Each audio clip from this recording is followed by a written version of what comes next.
Today we look at a Star Wars myth involving Luke Skywalker and two pig-nosed guards.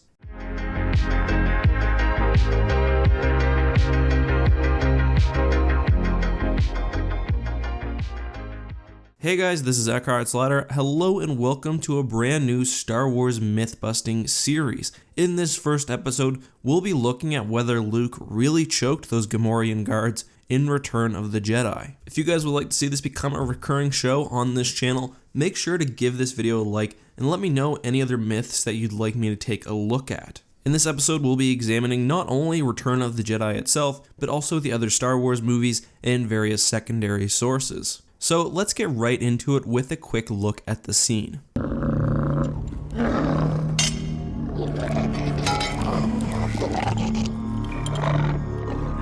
Popular opinion has always been that Luke choked those two guards. That never sat right with me, especially as a kid. It never seemed like something a Jedi would do. I understand that Luke is supposed to be straddling the dark side at various points throughout this film, as evidenced by his black outfit, but it just didn't feel right that in such short of a period, Luke would go and immediately contradict one of Yoda's main teachings.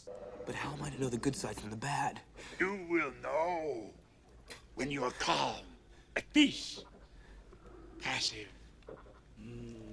A Jedi uses the Force for knowledge and defense, never for attack. But those are just my feelings. Let's look at the evidence for Luke force choking the guards and against, so he used some sort of other power, say a mind trick. The most obvious thing to suggest a force choke is the film itself. The guards do seem to be in some sort of pain or discomfort. They raise their arms up, perhaps towards their neck, and they do make a squealing sound. On the other hand, the effect doesn't work like a normal force choke. I'll talk more about this later, but we've never seen the effect be so quick. Even when Vader chokes Admiral Ozzel with full hatred, it takes the man several seconds to die. These guards are immediately affected by Luke's power. They also back up and move out of Luke's way. Now, it is possible that they realized what he wanted and just wanted him to stop force choking them, but in my opinion, it's also possible that there's some sort of deeper mind control going on here. The novelization, however, also supports the choking explanation. It says, and I quote,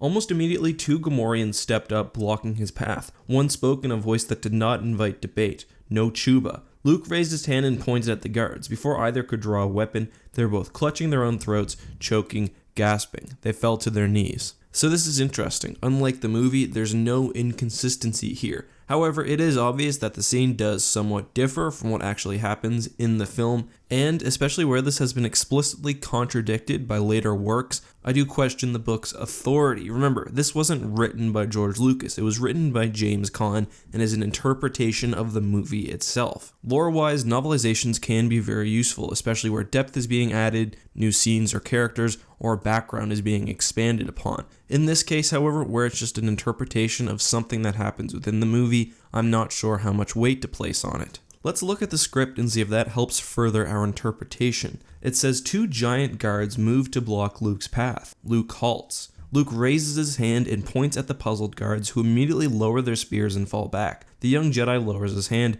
and moves on down the hallway. So we also have some ambiguity here. However, I think the script points more towards it being some sort of mind trick rather than a force choke. It doesn't say that the guards are in any sort of pain, but also it doesn't say that Luke uses a mind control, so not really any clearer here. There are, however, several other factors which point towards the mind control theory and which ultimately convince me. First, I'm going to look at the movie itself, then I'll look at secondary sources. Let's look at this scene from a critical perspective. It's supposed to show how far Luke has progressed and how great his power has become. Before this point, we've only ever seen the mind control used by Obi-Wan Kenobi, who we know was a very powerful Jedi. I think that this intro scene is supposed to show us that Luke's now achieved a power comparable to that of Obi-Wan. He uses the same technique several other times. He attempts it against Jabba the Hutt and is successful using it against Bib Fortuna. He uses a similar hand gesture on Bib and is again successful, although he does fail when facing Jabba.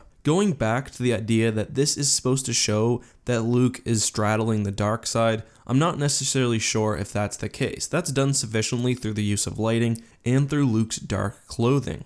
I think an actual force choke itself would be going a bit far. Fans have long said that, well, traditionally there weren't dark side and light side powers. However, using the Force aggressively like this is directly contradictory to what Yoda explains is the light side. Even later, Luke doesn't attack the Rancor before he's attacked directly, and he gives Jabba a chance to surrender before defending himself. Also, what's the first thing he does after leaving Tatooine? He visits Yoda. Yes, there is potential for the dark side within Luke, but by this point I don't think he's actually tapped into it. I think we only really see that later when he fights Vader and temporarily gives in to his anger. Before this point, only one character in the whole saga was known to force choke people, the manifestation of evil, Darth Vader. I don't think at this point Luke is dark enough to inflict pain against relatively innocent guards who are just doing their job. Looking at the semantics of whether a power is dark side or light side only, or Jedi or Sith only, misses the point. I also think the movie also hints at us that Luke is not using a force choke. Every single force choke within the saga is accompanied by a specific sound. You'll know if you hear it. It sounds like a rush of air. You'll speak to the Emperor about...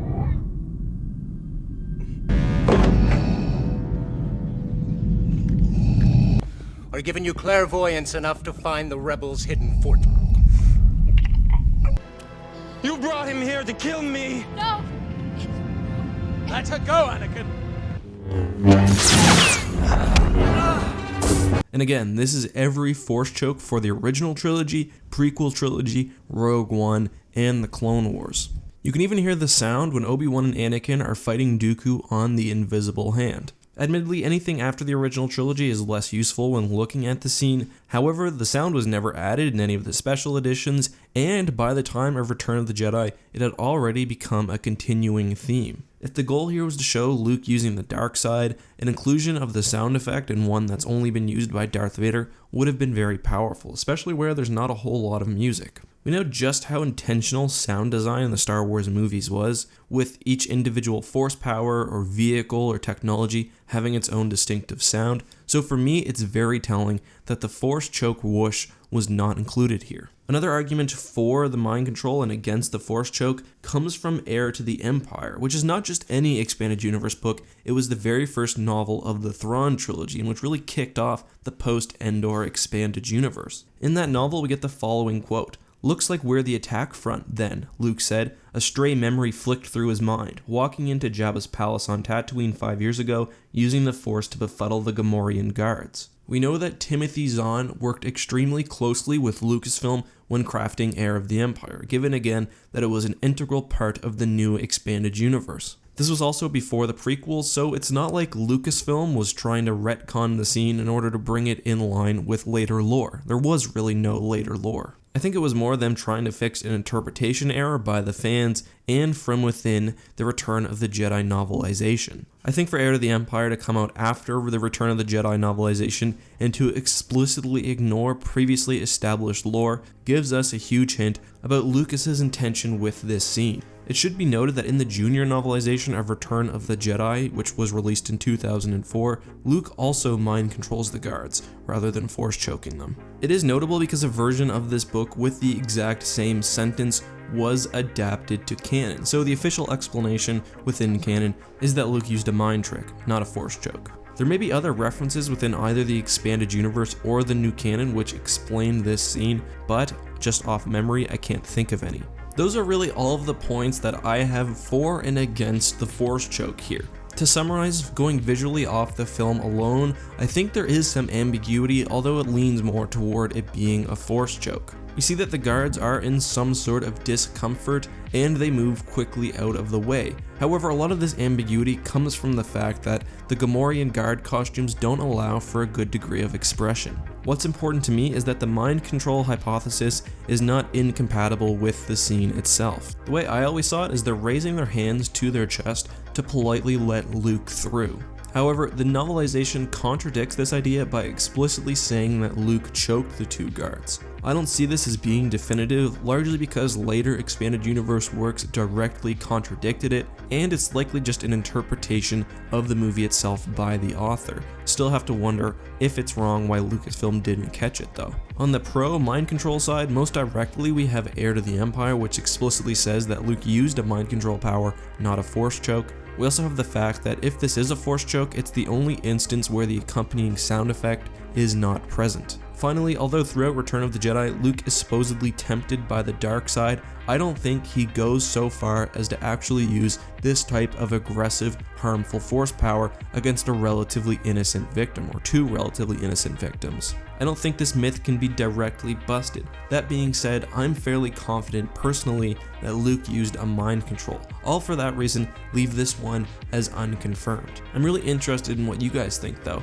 After watching this whole video, do you think Luke used a mind control power or a force choke ability? I think that you have pretty strong arguments for either option. If you guys want to help us find out the answer definitively, tweet at Pablo Hidalgo, although not excessively, and ask him. Maybe he can weigh in on the answer. And hey, while you're there, make sure to follow me on Twitter at twitter.com/EckhartsLadder. You can see future video ideas, interact with myself in the community, and see pictures of my dogs. Also, if you want even more, make sure to join the Discord, which can be found at discord.gg/EckhartsLadder. If you guys enjoyed this video, make sure to drop a like and leave me in the comments any myths that you'd like to see me tackle in the future.